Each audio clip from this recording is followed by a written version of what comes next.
Good afternoon, everyone. So my name is Thierry Mortier.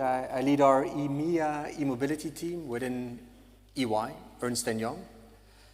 And today I would like to talk about six essentials for acceleration and adoption of e-mobility.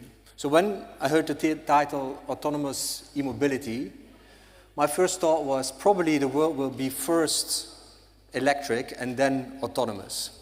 And I truly believe there is quite a hurdle to overcome to electrify first before we will talk about autonomous vehicles.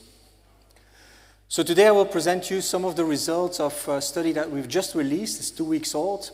Some accurate numbers for starters to talk about adoption rates today. Then I'll talk about these six essentials. What needs to be true to make e-mobility and eventually autonomous mobility a reality.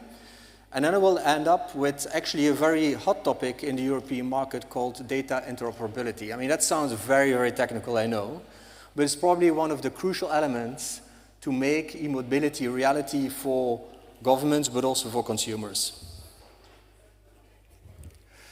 So let's start maybe with this here. Are we already over the hype? I mean, there's quite a bit of skepticism in the world around electric mobility. If you read through the newspapers, you may have heard about Hertz decommissioning already some of the EV fleet. You may hear about import tariffs in Europe from cars that come from China. So are we getting through hurdles that cannot be overcome? Are we in trouble now? Are we really decelerating instead of accelerating? And I think the answer is probably no. Yeah? So if you just look at the numbers, you see that globally, the percentage of EV car sales, and that is BEV and PHEV, are increasing and are probably tracking well to the 81% of EV sales that we will, at least that EY predicts in 2035. And that's a big number, of course. Yeah? That's 54 million vehicles sold every year.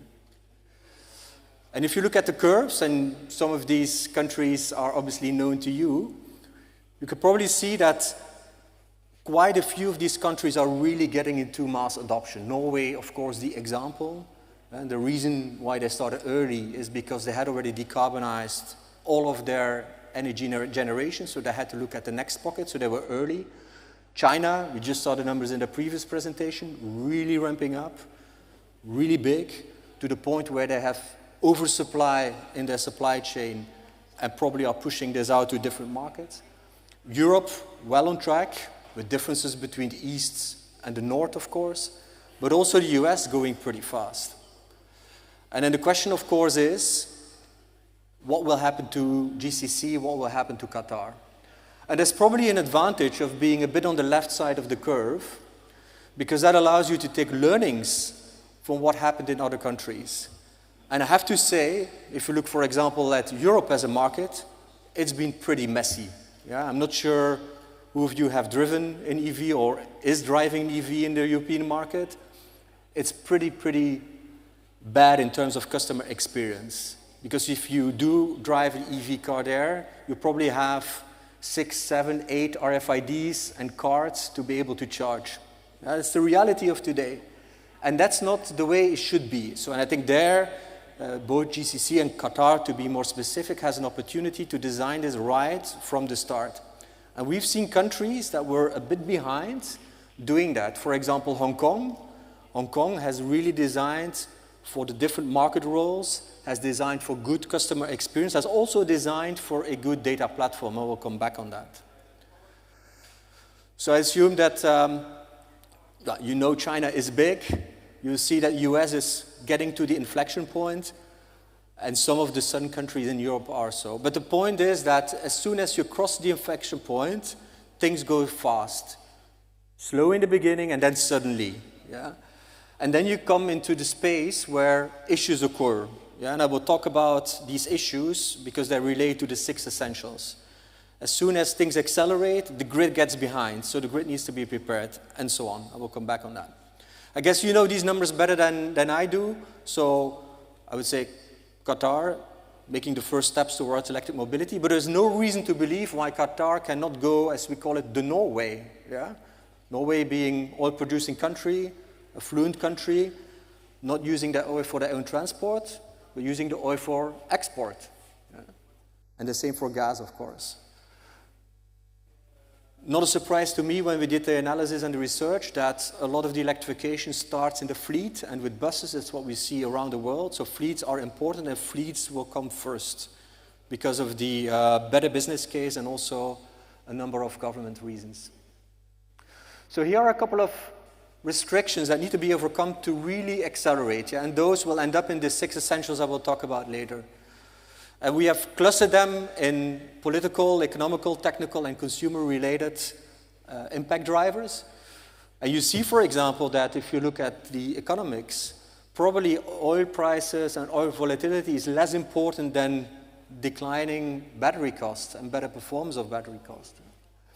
You see there's a lot of things around infrastructure, readiness of infrastructure, range anxiety or availability of chargers, and readiness of the grid.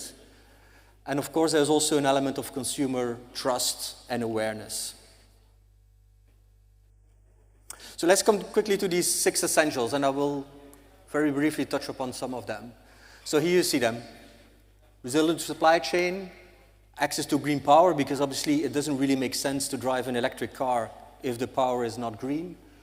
Accessible infrastructure, availability of the grid, data, I'll come back on that, and skilled labor. So these six things need to be true to be able to come to decent adoption of EV rates. And again, I think they do apply to this region as well. So first of all, you need to have the cars, and you need to have batteries that are performing at a good price point.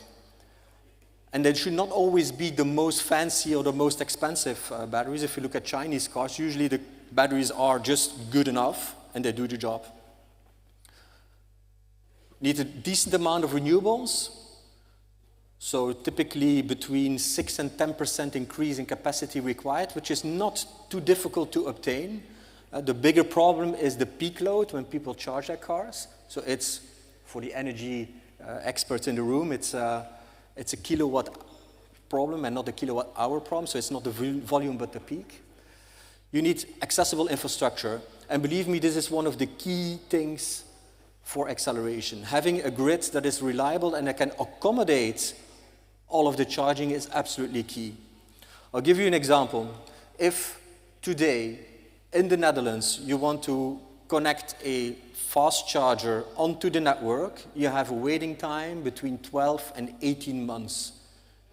I mean, that's enormous. Yeah? It's just for a simple piece of equipment to connect to the grid. And as long as, obviously, that is not solved, it will take time before we will get the hundreds, thousands, and 10,000s of chargers on the road.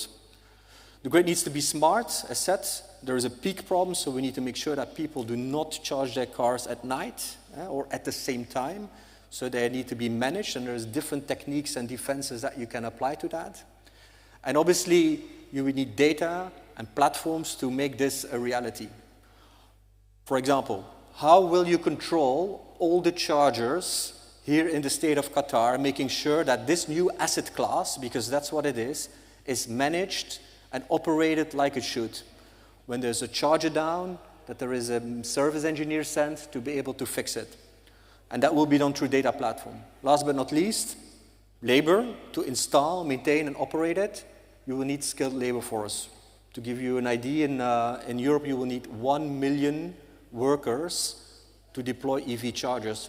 But those happen to be also the same workers that will do maintenance on solar panels, on windmills, and so on. So it's a big problem to find the technicians in the field that are able to do this. So hopefully we can all take some lessons from some parts of the world and try to do better in some other parts of the world. But at the end of the day, it will go faster if it's better and also cheaper for the consumer.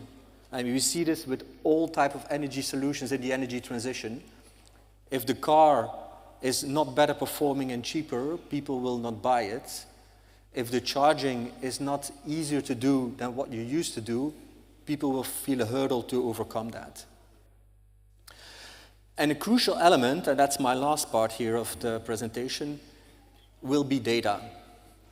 And here again, it's pretty messy. So I tend to work both for OEMs, say the Toyotas and Hyundais of this world, as well as for energy companies. And I can tell you, the OEMs typically have no intent to share data of their car. I mean, it's the holy grail. In the EV, the battery and the powertrain, the electric powertrain, is the holy grail of the car, and the connected data that goes with it is also the holy grail of the OEM. So why should a OEM share that data with any other company? On the other side, if you look at the energy company and you look at the grids, they need this data. They need to know the state of charge of the battery, when the car will connect, when it will be charged. So they need that data. So how do you come to a conclusion where parties can exchange the data at the end of the day to make the customer experience better?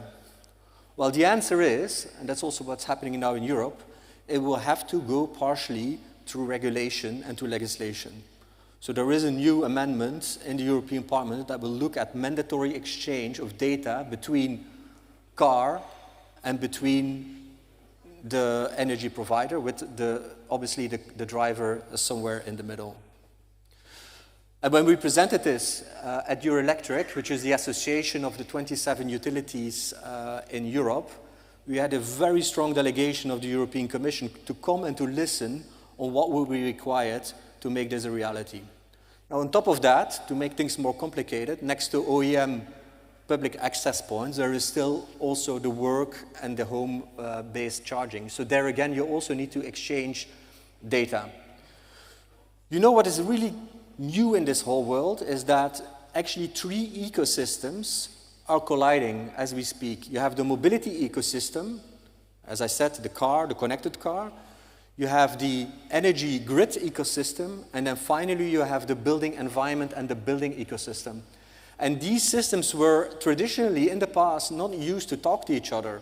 I mean, there was no data exchange, and now that needs to happen, so it needs to be regulated. So in the report, which you can find on our website, we have analyzed different types of scenarios, different things that need to be true to make this a reality. So we've looked at 3 things: a better customer experience. And from left to right, you see table stakes, and more advanced to the right. Yeah? So of course you can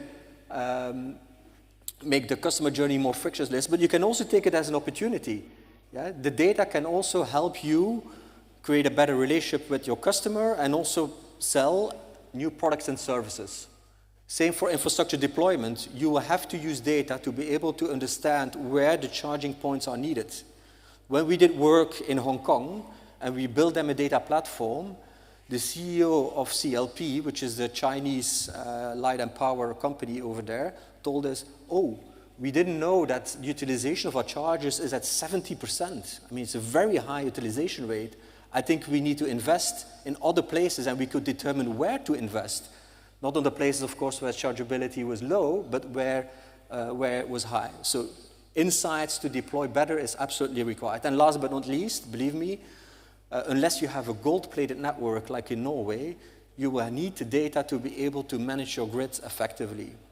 And it's very common in the city of Amsterdam that the breakers and the transformers fall out because people charge unmanaged with their Teslas coming at home at night. And it's a true problem, especially also in this region. If the network goes down, the ERCO goes down, and it's a true problem.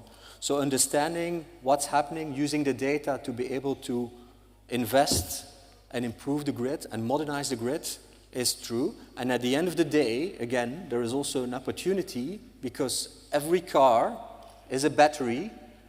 If you just multiply the number of cars with batteries, you have multiple power plants at your fingertips, so you can tap into that potential as well.